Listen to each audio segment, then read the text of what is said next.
Hello दोस्तों, स्वागत करता हूं आपका एक बार फिर से अपने यूट्यूब चैनल आर के क्लासेस 22 में। तो दोस्तों यहां पे हम आज एक क्वेश्चन लेके आए हैं जो कि आपका इंटर क्लास सेकंड फिजिक्स के पहले लेसन यानी दर्पण से ये आपका क्वेश्चन हमने उठाया हुआ है।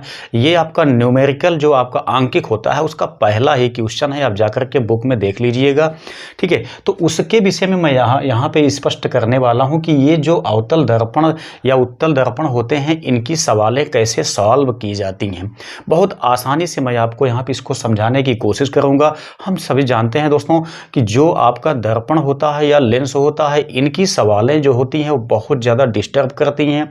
ऐसी सवालों को लगाने के लिए हम कुछ विशेष नियम का ध्यान नहीं रखते हैं, तब चाहे हम कितना भी कोशिश कर लें लेकिन इनकी सवालें जो होती हैं वो कहीं ना कहीं से फॉल्ट हो जाती हैं, यानी मिस्टेक हो जाता है। ठीक है, तो ऐसे में हमारा जो आंसर होता है वो काफ़ी हद तक चेंज हो जाता है।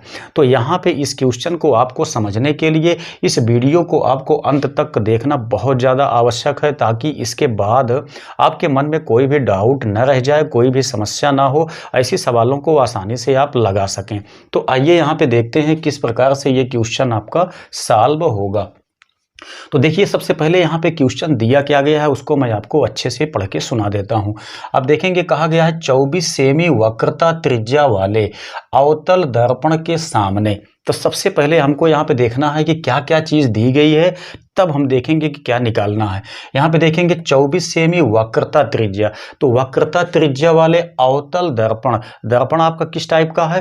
अवतल टाइप का है। ठीक है, दर्पण आपका अवतल है। अवतल दर्पण हम जानते हैं कि ऐसे डिजाइन किया जाता है।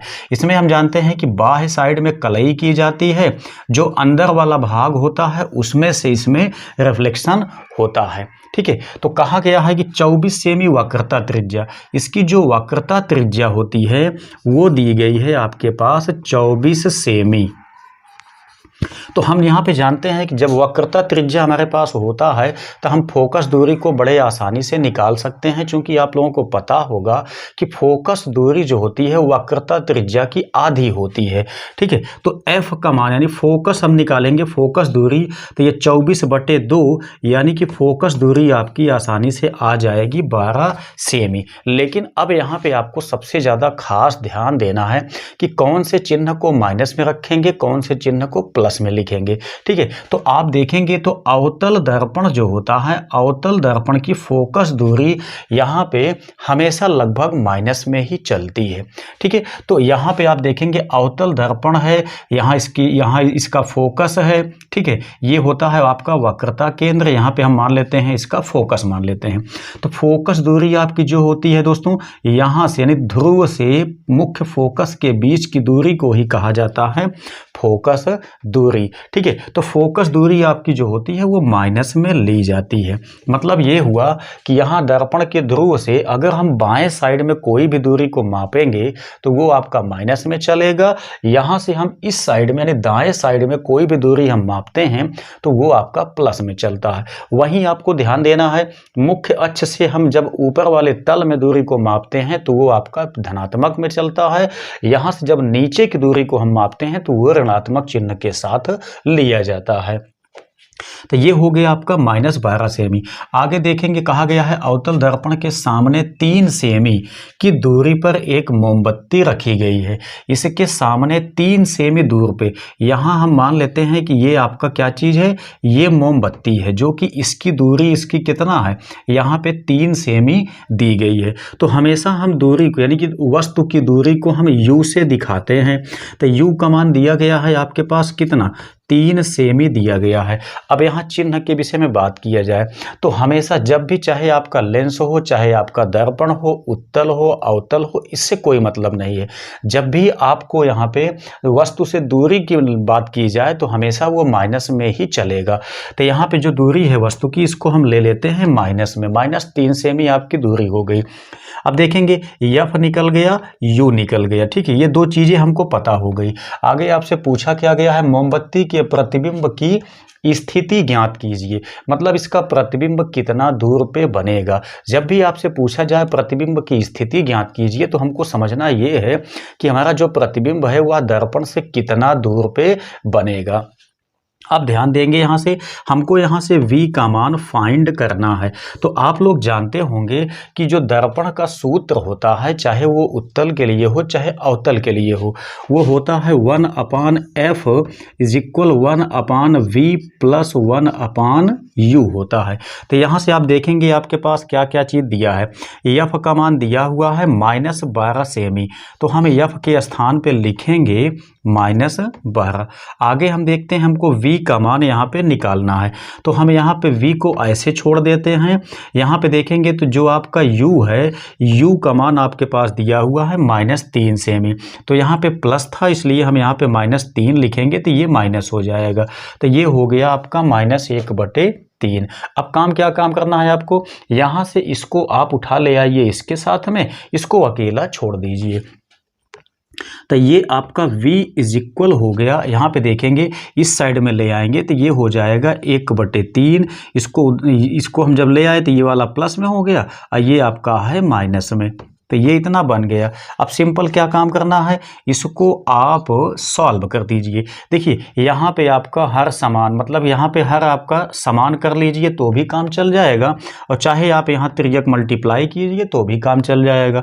तो हम यहाँ से गुणा कर देते हैं, इसका गुणा इसमें किया जाएगा तो ये 3 हो जाएगा, इसका गुणा इसमें करना है यानी कि 3 हम लिखेंगे तो यहाँ पे 12 36 हो जाएगा, तो ये 36 हो गया। 1/v इक्वल, हम इसमें से इसको घटाएंगे तो 9 बचेगा, ये आपका हो गया 36। जहाँ से इसको हम काटना चाहेंगे तो 9 × 9 9 चौक 36, यानी 1/v इज इक्वल हो गया 1/4। अब आपको ध्यान देना है क्या चीज़, हमेशा इसको उल्टा कर देंगे लास्ट में आंसर निकालने के बाद। इसको जब उल्टा कर देंगे तो ये आपका v हो जाएगा और ये आपका हो जाएगा 4/1।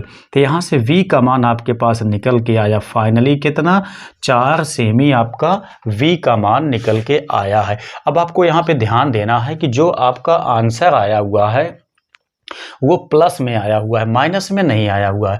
यहाँ आपको इस चीज़ के मतलब क्वेश्चन में थोड़ा सा और भी बढ़ाया जा सकता है, आपसे पूछा जा सकता है कि प्रतिबिंब कहाँ बनेगा। ठीक है, यहाँ देखिए प्रतिबिंब की स्थिति ज्ञात कीजिए, ऐसा कह दिया है, तो आपसे पूछ सकता है प्रतिबिंब कहाँ बनेगा, और साथ ही साथ प्रतिबिंब की प्रकृति क्या होगी, ये 2 चीज़ें आपसे पूछा जा सकता है। ठीक है, तो आपको ध्यान देना है कि जब यहाँ पे आपका माइनस में आ गया, जब माइनस में आएगा तब प्रतिबिंब आपका कहाँ बनेगा, वो दर्पण के आगे बनेगा। ठीक है, अच्छा दर्पण के आगे बनेगा, ये प्रतिबिंब आपका वास्तविक होगा। वास्तविक प्रतिबिंब हमेशा क्या होता है, उल्टा होता है। ठीक है, लेकिन जब यहाँ पे आपका प्लस में आ गया तो इसका मतलब ये है कि प्रतिबिंब आपका इस साइड में बनेगा, और जब प्रतिबिंब इस साइड में बनेगा तो प्रतिबिंब आपका धनात्मक में होता है। और साथ ही साथ हम जानते हैं कि यहाँ पे आपका जो अवतल दर्पण होता है, अवतल दर्पण के पीछे अगर कोई भी प्रतिबिंब आपका बनेगा तो वो आभासी बनेगा। आभासी प्रतिबिंब हमेशा क्या होता है, सीधा होता है। ठीक है, तो यहाँ पे हम क्या कहेंगे कि जो प्रतिबिंब बनेगा वो दर्पण के पीछे बनेगा, दर्पण के पीछे बनेगा, और साथ ही साथ क्या होगा, ये आभासी होगा।